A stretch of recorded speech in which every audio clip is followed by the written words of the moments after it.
So, yeah, not a good day at the office for Angel Reese. The Rose did win though, which is all that matters. But like, I think it's got to the stage now for the Rose where, even though, look, I don't think in the first two games Angel Reese was that bad. I don't think she was brilliant, but it's now got to the stage where you have to play as her.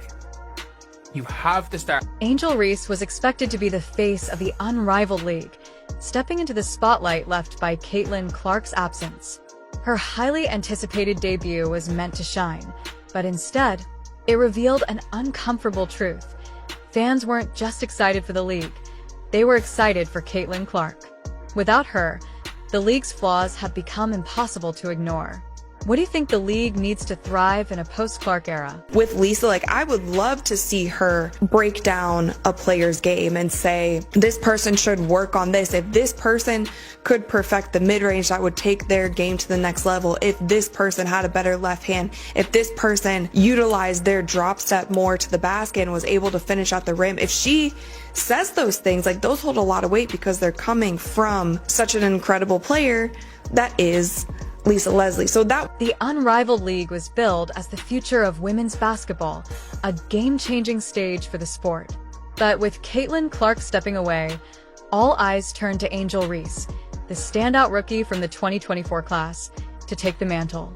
Unfortunately, Reese's debut didn't live up to the sky-high expectations, leaving fans underwhelmed. It's hard to ignore the growing sentiment. Was the league's hype all about Clark from the start? What would it take for the league to prove it can thrive without Clark at the center? That being said, I think that around 300,000 views is pretty good for opening weekend. For what Unrivaled is, it is a 3v3 league. It is something for these women to do during the off season. And I didn't know. I didn't have expectations for what the numbers would look like, but I feel like seeing those, those are pretty good numbers. Now, are those numbers good enough to make this league a sustainable league year after year? That I'm not sure of. That's up to the investors. That's up to the television network. And Angel Reese's debut for Rose Basketball Club wasn't a disaster, but let's be honest, it was forgettable. Sure, she logged a respectable double-double with 10 points, 12 rebounds, and 4 assists, shooting 3 of 7 from the field and going perfect from the free throw line.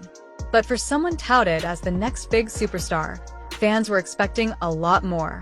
Is consistency enough to win hearts? Or does Reese need to bring more flair to the court? Was working on it shoot around this morning. A power dribble by Reese. Couldn't finish high off the glass. Shaves out space. Angel Reese on the putback. Meanwhile, Rose Basketball Club couldn't close the deal, falling 79-73 to Vinyl Basketball Club.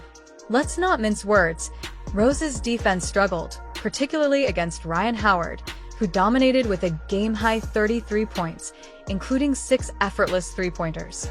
While Reese put up decent stats, her performance was overshadowed not only by Howard's offensive brilliance, but also by clutch plays from Derek Ahami and Aura Ol that sealed the game for Vinyl.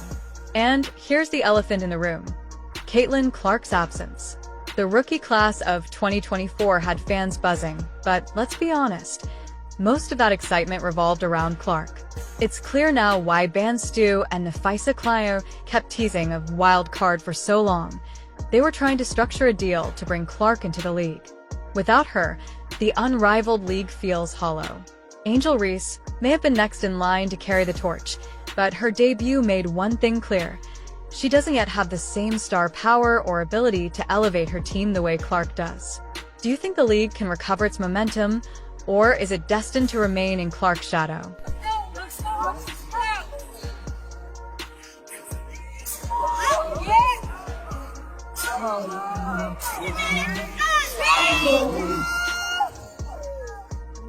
There's a clear line between being good and being great. Caitlin Clark is undeniably great. She has the rare ability to single-handedly shift the outcome of a game, turn the impossible into the routine, and electrify a crowd with her play. She's a game-changer in every sense. Angel Reese, on the other hand, struggled to command attention in her debut. Her numbers were respectable, a solid double-double, but they didn't scream superstar. Instead, they felt more like stat padding, particularly with rebounds, rather than the kind of performance that leaves a lasting impression. What does it take to transition from solid to spectacular in the league? Can Reese find her moment to shine? On this court. Like I talked about in other videos, I thought that the biggest obstacle for Unrivaled that they would need to overcome for this season was the actual product on the court, because 3v3 does not always translate to a television audience. I thought the full court format was really fun. I thought for the most part in most of these games. When Caitlin Clark opted out, the Unrivaled League lost its biggest draw, and Angel Reese hasn't been able to fill that void. The stats paint a clear picture. Rose Basketball Club shot efficiently, 44.7% from the field and 37.5% from three, but it wasn't enough to match the offensive firepower of Vinyl Basketball Club. Ryan Howard stole the show with a dominant performance, reminding everyone that the league's most thrilling moments still come from established stars, not rookies trying to find their footing. Fans aren't just disappointed, they're frustrated. Many feel the league has squandered its opportunity to shine without Caitlin Clark. What was promised as a showcase of the best has started to feel like a stage for mediocrity. Does the Unrivaled League have what it takes to turn things around? Or is its potential slipping away without its brightest star? Angel Reese, 2 of 6 from the field. She had as many fouls as points. 3 turnovers to 1 assist. Look, it's not ideal. I don't think in general, I don't think Angel Reese been bad on Rivals. She was so bad. One fan summed up the sentiment bluntly.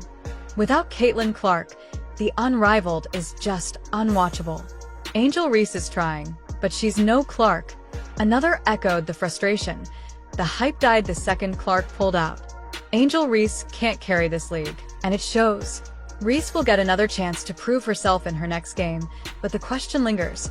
Can she step up and become the star the league desperately needs? Or will the Unrivaled continue to falter without its brightest draw? Fans will be watching closely, but the pressure is mounting. If Reese can't deliver, the league risks losing even more momentum.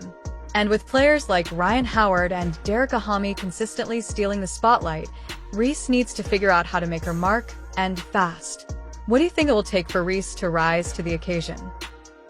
Is that the Rose and Lunar Owls game had 89,000 people. There were less than 100,000 people watching this game. Angel Reese's debut was a stark reminder of just how much the Unrivaled League misses Caitlin Clark. Reese may have talent, but she lacks the star power needed to carry the league in Clark's absence. Fans showed up hoping for Clark's presence, and without her, the league feels incomplete. Reese had the perfect stage to make a statement and prove that the hype around her wasn't just noise. Instead, her performance fell flat, overshadowed by Clark's absence, and all Reese had to show were excuses and finger-pointing. Reese's debut didn't deliver the superstar performance fans were expecting. While she posted a respectable double-double with 10 points and 12 rebounds, it wasn't the kind of impact that lights up a league. Worse, her team couldn't contain Ryan Howard, who dominated with 33 points. Fans couldn't help but wonder if Clark had accepted the offer from the Unrivaled. Would the league have been able to keep up with her impact?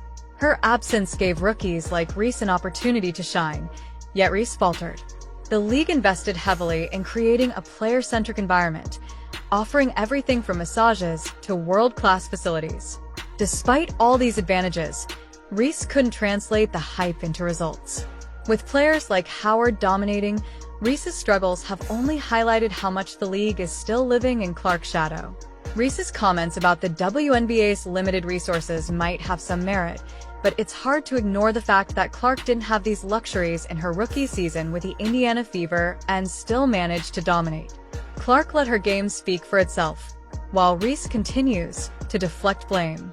Reese was handed a golden opportunity in the Unrivaled League, yet her debut only reinforced the idea that the 2024 rookie class was all about Caitlin Clark. While Reese may have a chance to redeem herself in the future, the question remains, can she rise to the occasion, or will she continue to fall short of the standards set by Clark? Fans are watching closely, and the pressure is building.